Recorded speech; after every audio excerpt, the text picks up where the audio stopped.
Wholeness and welcome. This is Josh Dippold of Integrating Presence. And today I have Keith Kristich. Pretty close. Well, how's it going today, Keith? And you mind if I call you Doing Keith? well. Happy to be with you, Josh. Cool. What I usually do is I throw it back to the guest and say, who's Keith and what does he do?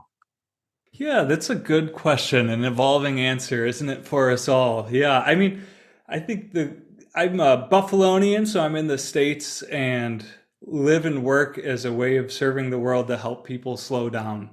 The world is too fast and the world is an off-centered place. And so my whole approach to spirituality, to meditation, is to help people slow down and really reconnect with the true self and to that divine spark, that piece of God that is alive and well within us that we far too often overlook. Well, cool. And from what I understand, you're into mysticism and especially practical mysticism. This intrigues me, especially in today's world of technology and, like you're saying, the fast-pacedness. And I guess tell me a little bit about it in general and then how it applies to helping people slow down and take things in more. Yeah, sure. Well, I grew up in the church, so I was a religious evangelical upbringing. And so I had this very religious, conventional understanding of God, the guy in the sky. And so I've had to go through quite the deconstruction journey of unlearning that, but with unlearning the divine being, the superpower outside of myself, I fell in love with the Christian mystical tradition. And not only the Christian mystical tradition, but the mystical traditions that's at the heart of all the religious traditions. I believe each religion has its esoteric and its exoteric expressions. It has the external dogmas, the beliefs, the buildings, the temple, the church, whatever it is, the holy book. That's all the external stuff. And then the religions also have this inner way of contemplative prayer, if you're in Christianity, or meditation within the more Eastern religions. And so this esoteric, this inner practice is what I believe all the contemplatives share in common. And that when we get beyond the words, get beyond the dogmas, get beyond the books that say different things, we are all speaking the same language. And so I want to get to that universal truth that is at the core of each of the religions. And when we find that universal truth, I believe it's the most practical thing we can do because it's touching reality. And most of the time, most of us do not live in reality. We live in our mind. We live in the past. We live in our opinions. We live in our political beliefs. We're not living in reality. And so I don't think there's anything more practical than waking up to God, the infinite, the absolute, that which is ultimately true, because it's what's here and right now. Well, it's beautifully put. And I guess why don't we talk a little bit about practices and leading to this? And I mean, you laid out some of the benefits there of what it is, but let's talk about some of the practices and, I don't know, other ways to arrive at this. I mean, what makes a mystic and, what distinguishes it from other things, if it can be talked about some of the commonalities, maybe what are some of the differences, I guess? hmm Yeah, well, I mean, those are all good questions. And what makes a mystic is, I think, just to be a human open to what is. I think part of the practical piece of mysticism is a reality that our spirituality is sometimes too spiritual. So I want a mysticallessness mysticism because it can get too flowery. I know in mysticism can be poetic, which I love poetry in that, and I love the flowery language, but it can feel otherworldly. It can be, and then it can go even more new agey or too woo-woo or that, and that has its own different flavor. And so I'm after what is real and what is concrete and what is universally shared. And what is universally shared, I believe, is the human journey, is the human condition, is our suffering, is the fact that we experience great joy, great highs, and we experience great lows. And when we can embrace that, the highs and the lows, the good with the bad, then I think we can touch what's ultimately true about the human. And inside of that, what is ultimately true about the human is the sacred, is the divine. And so, I come from the, Judeo-Christian tradition. We're made in the image and likeness of God. And so we have that divine element within us and that we just simply overlook. And our contemplative practices, meditation, I'm a certified meditation teacher, but primarily I teach the practice of centering prayer, which is um, a Christian-based practice, but just like mindfulness comes out of Buddhism, you don't have to be Buddhist to practice, and yoga is born out of Hinduism. You don't have to be Hindu to practice yoga. Centering prayer is this beautifully Christian practice that you don't need to be Christian to practice. And so that's the method of meditation I work with. It's very much about silence. Father Thomas Keating is a Trappist monk who popularized the method, and he would say, the universal language of God is silence. All others are just poor translations. And so contemplatives, we got to learn the language of silence. And it's not just emptiness. It is emptiness, but it's more than emptiness and less than emptiness. Why not? Well, right on. Silence is an interesting thing to discuss on a spoken word podcast here. But this notion of silence, it is really interesting. I know there's some people in my life and that I meet would love me to be a little more silent. um, but it really is profound, and especially on meditation retreats where there's something called a noble silence. um, it's a way to really go deeper and practice and our experience of the world, perception that most people don't get a chance to experience, this always on media culture we live in, and things that are demanding our attention and responsibility that require communication. What I noticed during the Noble Silence retreats is communication doesn't really stop. If we're kind of in contact with someone, there's still like an unspoken communication, either through body language, thoughts, feelings, emotions, even trying to restrain one's conveyance of communication. And I would highly encourage everyone to try this. And it can take other forms besides just not speaking, right? It can be like turning off the internet for a couple hours a day, powering off your phone if you're in a position where you can do that safely. Um, yeah. So, I mean, what have you learned from practices of silence, and, or what can be said about silence, ironically, of how beneficial it is? Yeah, great question. And to point out the irony is too good.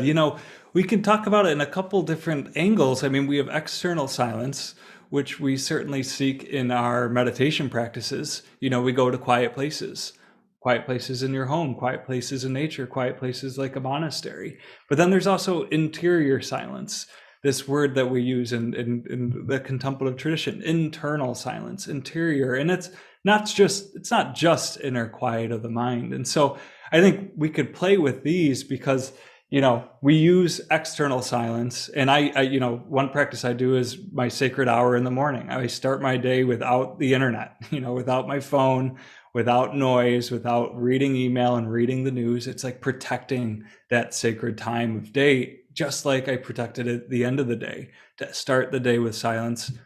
Even though I have a little baby boy, it's silence with his joy. But it's not filled with news and tasks and other people's agendas. And same thing with the end of the day. But when it comes to our practices, we go to quiet places. We could go to a monastery and spend a month there, but have internal noise, so much noise. And that's often what happens. We think we're going to go on retreat and it's going to be this beautiful time of like peace and quiet. And then what comes up is our old history, old trauma, old memories, old thinking patterns and old ways of believing and behaving. And so we're externally quiet. Sure, I'm sitting on top of a mountain, but internally it's just the ego is raging, the monkey mind, right? And so how do we get underneath that is, I think, the real work of the practice of creating the space for the messiness to be there while not rejecting it, but getting underneath it. Because the reality is the silence is here. The silence is holding my words. The silence is holding your words. The silence never disappears. It just is veiled temporarily. It is, and sound seems to emerge from it, and vanish back into silence that's always here. The sound of silence. I mean, even some practitioners talk about this. I think it's been called the nada sound. Listening real carefully, there's this, this, I don't know how to, it's this sound that's going on if you get really still and quiet. Some people talk about hearing this sound of silence, this nada sound. And I wonder if some people mistake it for tinnitus. I think the Brits call it tinnitus. I have to ask some teachers more about it, but if you have anything to say about it, that would be wonderful as well. And also, this space between thoughts and emotions in formal practice too. This is something that can be paid attention to deliberately to amplify it, and like you're saying, leave the other phenomena arising to just unfold how it is, and just give the energy and attention to the gaps in the spaces between thoughts, between emotions. Yeah, beautiful, beautiful. Yeah, I think, I mean, I might be mistaken, but I even think the word Om is said to be the, like, from the Hindu tradition, like the sound of the universe. Like when the silence boils down, it's this hum. It's not Om so much as the hum of the, like, creation in a sense. And yeah, I would say, the other thing with tonight, I will just be really brief. In the past, I've had too much coffee before meditating, and I would have the eardrum tetanus. And I had Googled that, and they said if you drink too much coffee or caffeine, you will get buzzing of the ears and mind. And so that was something I'd cut back on. And so that is a reality if you're a caffeine drinker. But more importantly, I think, is pointing at that place, that space between the thoughts. Just like there's a pause between your in breath and your out breath, you don't pay attention to it most of the time. There is a pause between every thought that comes by. And so how do we get that spaciousness, that objectless awareness, as we call it in centering prayer? Is like we're always aware of objects, external objects, the things you see, the things you can hold on to, the, like, smell of the air. It's very external. And so meditators, we close our eyes, we turn away from the external objects, but then we find internal objects. We hear the noise of our mind, we have our thoughts and opinions, we have a what's for lunch after this thoughts, and so we have internal objects of attention. But if we give proper space and time to our practice, that sort of spaciousness expands, and it might just be microseconds, just 1 or 2 seconds or less. But if we can rest into that, that is what we essentially are. That, I believe, is what we are by nature, not the thoughts that are always changing. Yes, beautiful. I would have to agree. It's something that seems more permanent, reliable. It's almost like this awareness that knows and observes and experiences. It can't really be defiled, and it really can't be purified. Its only function is really to just observe and know and realize. So there's usually the object and what's knowing the object. And so these awareness practices where we can try it out, and it's like in a movie theater where we're engrossed in the screen, but we could stand up in the movie theater at any time, turn around and look where the projection's coming from, and the light and the projector where it's coming from. So we can almost make what's knowing the object itself, try to observe the observing, and be aware of awareness, and know what is knowing, notice what is noticing. And these awareness practices can be really deep and profound. And yeah, it's a whole class of meditative practice. Yep. Yeah. Yeah. I'm not sure if you'd be familiar with Rupert Spira. The name, yes, he's known for non-dual teachings, Yeah. right? Yes. Yeah. Advaita Vedanta and non-duality. He's a very primary teacher to me. And he is somebody that speaks the most with the most articulateness about this experience of awareness, just using the most clean and objective language I have found. So he is somebody that is close to my heart. But what you're speaking to, the analogy I often use is the sky. I mean, this is a classic spiritual metaphor that you talked about, the inability to be defiled. Like the sky is inclusive, it's open, it's available, it's saying, here I am. And that is saying, here I am to the beautiful, fluffy white clouds that we like to lay down and look at and imagine they're beautiful bunnies or something. And then the sky is available to the storms and to the thunder and to the lightning and to the rain. And so the sky is this beautiful analogy for what this awareness is. It's not pushing the white fluffy clouds away. It's letting them be, letting them come, letting them go. It's not pushing the storms away. The sky is never injured by the storms of life. It's never made more beautiful by the clouds of life. So this inclusiveness, if we can be willing and open and receptive and spacious like the sky, well, it is what we are. It's that which we are trying to find. It's that which we already are, but we've overlooked. And so that's these awareness style meditations, I believe, is about opening to the sky, letting go of the clouds, be them positive or negative, painful or pleasurable. Riffing on this, let's talk a little bit about maybe how emptiness and the formless play into this. We've got this openness metaphor of the sky, this vastness, this inclusiveness. What's your take on how emptiness and the formless play into this? Well, I feel very much, and there'll be many people that may disagree, but that is the background of experience. That the darkness almost comes before light, emptiness comes before somethingness, nothingness comes before everything else. Other traditions might say otherwise, but it's this understanding, like we spoke of silence before, like silence is the emptiness that holds all sound. The emptiness of the cup that is sitting on my desk here is full of air. And only if I fill it with water or with coffee or something else is it temporarily changed. And then when we empty that, it returns to its more permanent state. And so I think that's one of the elements that I think a true mysticism is after. What is fundamental? What is essential? And whatever is essential is that which cannot be removed from it.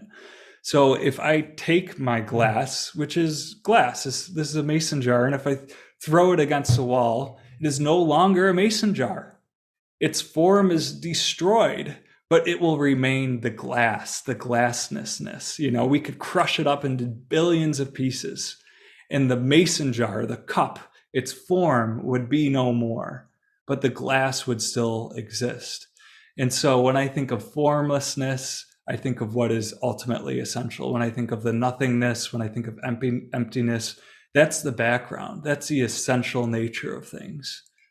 But I think more exciting is somethingness, is everythingness, is I don't want to have 1,000 shards of glass. I would much rather have a mason jar to drink out of. So I love the ego in a sense. We could talk about our true self, our essential self, and then our ego, but the world's fun because we have egos. The world is fun because silence becomes music.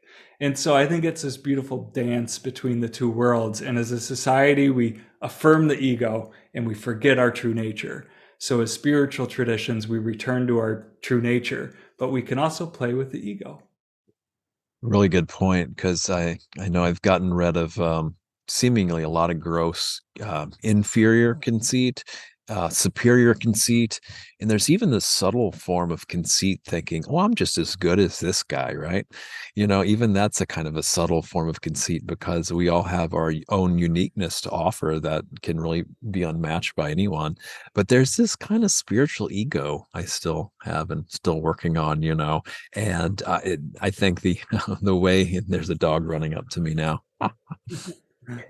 One of the things is just ego is not the enemy. It's something that needs to be integrated too. So yeah, it's there to get us from point A to point B, and yeah, like you say, enjoy life.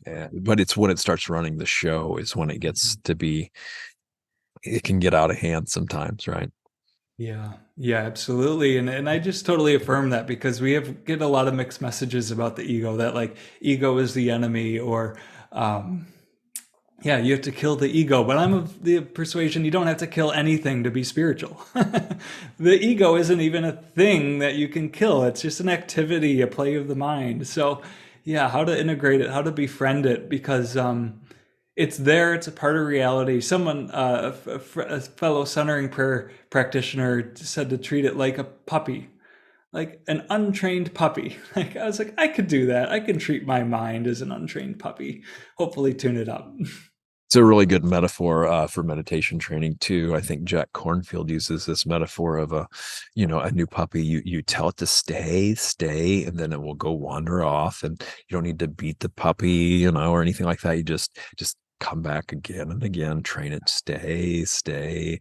And it's interesting. A dog came up right to me then. Yeah, you perfect, maybe perfect. when you thought about that metaphor, yeah, but nice synchronicity perhaps, but yeah, and so, well, why don't you talk a little bit about the centering prayer? I had um, it's a fellow Rich, on before, talking a little bit about it, but why don't you talk a little bit about it in general, and then maybe how you work with people with this, and then any other practices and work you do with other people, and maybe groups you have, this type of thing.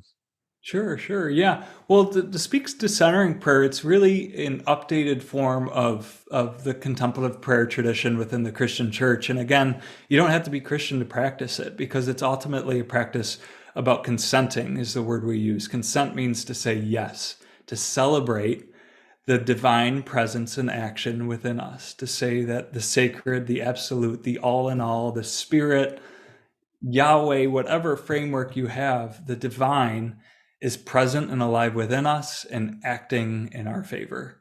That God's beingness, that we are borrowing our being from God and we are unfolding as God's being on this planet. And so centering prayer is a simple way of saying yes to that. And a simple 20-minute practice. I mean, it's, traditional 20 minutes. So many meditation practices, you do it for 20 minutes. You could do it for 5 minutes if you need, but it's a letting go practice. It's a way of using either your breath, or more commonly, what we call a sacred word, to release thoughts. And thoughts in our tradition mean emotions. It means thinking patterns. It means visions for the future. It means if God shows up and starts whispering into your mind, that's a thought. You let that go. And if it's actually from the sacred, then you can trust that God will leave a voicemail, is something we would say. But we're actually letting go of everything to move into that objectless awareness, recognizing that God speaks in silence as silence. We don't go to silence to have a word delivered to us. God's voice is silence. That's really beautiful, in a way to put it. I think what's coming to mind now is because the heavy emphasis of the word in Christianity, right? That seems to be the primary focus for most Christians, as far as I know. Maybe I'm getting that wrong. When it's turned to contemplative practice, that I kind of only hear about with Christian monastics for the most part, other than the kind of movement you're involved in now. I mean, well, of course, monasticism and the Christian tradition's been around a really long time. This contemporary contemplative practice is somewhat newer. However, like you're saying, from what I understand, it is built on older practices. And why don't you go into some of the Christian mystics that inspire you? You mentioned Father Thomas Keating. Are there any others you would like to mention as well? Yeah, yeah, and I'll just share briefly because you said it so well, but just to reframe it, like centering prayer is born out of the Christian monastic tradition, and that's why it's what we call an updated practice, because there's this beautiful meditation tradition in the church that nobody knows about because it was just monks and nuns, and so this practice is about giving it to ordinary people like myself and like you and likely like our listeners. But for Christian mystics, the list is long. Some people will very much like Thomas Keating. Thomas Murton is one of the more contemporary teachers who died in the 60s, very much into the interfaith dialogue in conversation with Thich Nhat Hanh. A very favorite is Anthony de Mello. He's from India, and he beautifully weaves Western and Eastern consciousness because he's from India, and he was also a psychotherapist and a Christian priest. And so he has a psychology, the spirituality, has the East and the West. Anthony de Mello, his book is titled Awareness, Pearls of Reality. Awareness. That's the name of the book. That is just beautiful. And then there's other old school folks like the German mystic Meister Eckhart, who is said to be the most Eastern Buddhist-like Christian mystic to exist is Meister Eckhart, which, by the way, is Eckhart Tolle's name, who Tolle kind of borrowed that Eckhart phrase from. So, Do you know of Jakob Böhme? I think yes, yes. I don't know if he's more controversial or not, but I've heard of him years ago, and I have only read like a work or so, but it seems really profound stuff. yes, and it's somebody I know very little about, but the folks that love Jacob. So can't say much more than that. Well, right on. Your work with folks, do you do things online? Do you have things in the real world? You mentioned an event before the show. Would you like to share that with people? Any other work you have going on? Anything else you want to draw people's attention to with what you do? How people can get in touch with you? Thanks, Josh. Yeah, the easiest place to go to is our website, closerthanbreath.com, which is a phrase borrowed from Father Thomas Keating, that God is closer than breath, that the true source of peace, the true source of joy, the true source of love is closer than breath. We think it's out there in the world. We think it's in making money or getting a new job or getting in a new relationship. But when we can relax the desire and go to our essential nature, that formlessness, we find that God is closer than breath. And so that's where that name came out of. And, we're an online community. We have weekly meditation groups. I bring in guest contemplative teachers every month. We have a contemplation day, which is a Saturday 90-minute teach-in and community space for practice and teaching, and then host a number of online kind of large-scale either courses or summits. The big one coming up this September is the Contemplative Prayer Summit. And this is really fun because it's an interspiritual event. So we have teachers from the Christian contemplative tradition, which is really our roots. And then we have students of Thich Nhat Hanh. We have Rupert Spira, who I mentioned before, is actually our keynote speaker, which I'm like, was elated that I even got him, which is amazing. So Rupert Spira and a Sufi teacher as well. So it is really this like wide approach to prayer, contemplative prayer, prayer without words, because we think of prayer, like you said, as wordiness. And so how do we get beyond the words and tap into the sacred? And so that Contemplative Prayer Summit, and that's the .com as well. People can visit that if they're interested. That's a really exciting event. That's just around the bend. So. Well, beautiful, Keith. I really appreciate you taking the time today to speak with me and my audience. I wish everyone out there the best in their contemplative practices, and may all beings realize awakening and be free. Thanks for listening. Check out Integrating